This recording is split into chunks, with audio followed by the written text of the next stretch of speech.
कहानी एक ऐसे आदमी की है जो किसी बस्ती से दूर एक बीहड़ से इलाके में एक गार्ड का काम किया करता था। ना आसपास कोई इंसानों की बस्ती थी और ना ही दूर दूर तक कोई इंसान। वो आदमी उस वीराने से बहुत दूर एक छोटी सी जगह में रहता था, जहां से वो हर दोपहर ट्रेन पकड़कर मीलों दूर उस वीराने में ड्यूटी करने जाया करता था। फिर भोर सुबह उस जगह से निकल एक बार फिर ट्रेन पकड़कर अपने उस छोटे से घर में खाना बनाने और कपड़े बदलने के लिए रुक वो फिर दोपहर की ट्रेन पकड़ने के लिए घर से निकल पड़ता। उस आदमी का काम बड़ा ही अजीब था। उसे किसी भी इंसानी बसाव से दूर एक सूनी पहाड़ी के पास बने एक बंकर में हर रात रुकना होता था। वो उस बंकर में रह नहीं सकता था और ना ही वो एक दिन की छुट्टी ही ले सकता था।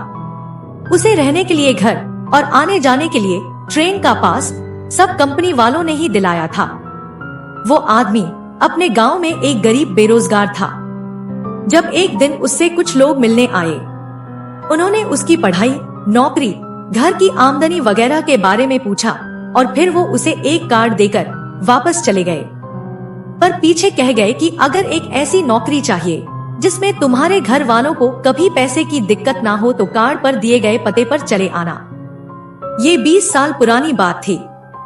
तब वो लड़का 16 का था, जो अपनी उम्र 18 बताकर एक अजीब सी नौकरी करने लगता है। काम था उसे रात होने से पहले घने जंगल के बीच एक पहाड़ी पर बने एक बंकर में जाना है और रात वहाँ गुजारनी है। अपना रात का खाना वो घर से बनाकर ला सकता है। कोई हर दिन उसके दरवाजे के सामने राशन रख जाएगा। वो रात को इस बंकर में सो सकता है, जाग सकता है, बस इसे छोड़कर जा नहीं सकता। इसके अलावा ना वो कभी छुट्टी ले सकता है और ना वो कभी और कहीं जा सकता है। इसी तरह वो अपनी हर रात उस बंकर में 20 सालों से बिता रहा था। पर अब कुछ ही महीनों में उसे रिटायरमेंट मिलने वाली थी। जब रिटायरमेंट का दिन आया, वो मुस्कुराते हुए उस बंकर से आखिरी बार बाहर निकला। ट्रेन में बैठते हुए भी उसके चेहरे पर मुस्कान थी। सालों से उसे घर की कोई खबर नहीं मिली थी। उन लोगों ने बाहरी दुनिया से उसे पूरी तरह काट दिया था, पर अब वो अपनी दुनिया में लौटने वाला था और इस बात की उसे बहुत खुशी थी। उसके घर उस दिन एक आदमी आया और उसे बिना कुछ कहे एक चेक पकड़ा कर चला गया। ये शायद उसके रिटायरमेंट के पैसे थे। उस दिन वो आदमी अपना सामान बांधकर जब अपने गांव लौटा तो उसे कुछ समझ नहीं आया। उसका गांव अब गांव नहीं था, बल्कि लोग अब उस जगह को किसी और नाम से पुकारते थे और उनके हिसाब से ये जगह हमेशा से शहर ही थी। उसे अपना घर तो नहीं मिला और जब उसने उन लोगों की बात छेड़ी जो वहाँ रहा करते थे, तो लोगों ने उसका और मजाक बनाया, ये कहकर कि इस तरह के पुराने नाम वाले लोग तो यहाँ शायद सैकड़ों सालों पहले रहा करते होंगे। इस पर उस आदमी को गुस्सा आता है कि नाम सैकड़ों साल पुराना कैसे हो सकता है जब वो आज भी जिंदा है।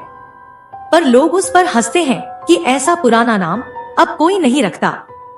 तब वो आदमी दुखी मन से शहर बन चुके उस गांव को देखता है, जब उसकी आंखें एक बिल्डिंग के ऊपर बनी होर्डिंग पर पड़ती हैं। उस होर्डिंग पर आने वाले नए साल की मुबारकबाद लिखी होती है, पर उसमें साल 2024 लिखा होता है, जबकि वो आदमी तो सिर्फ 20 ही साल के लिए गांव छोड़ कर गया था। तो ऐसा कैसे हो सकता है कि वो 120 साल बाद वापस लौट रहा है।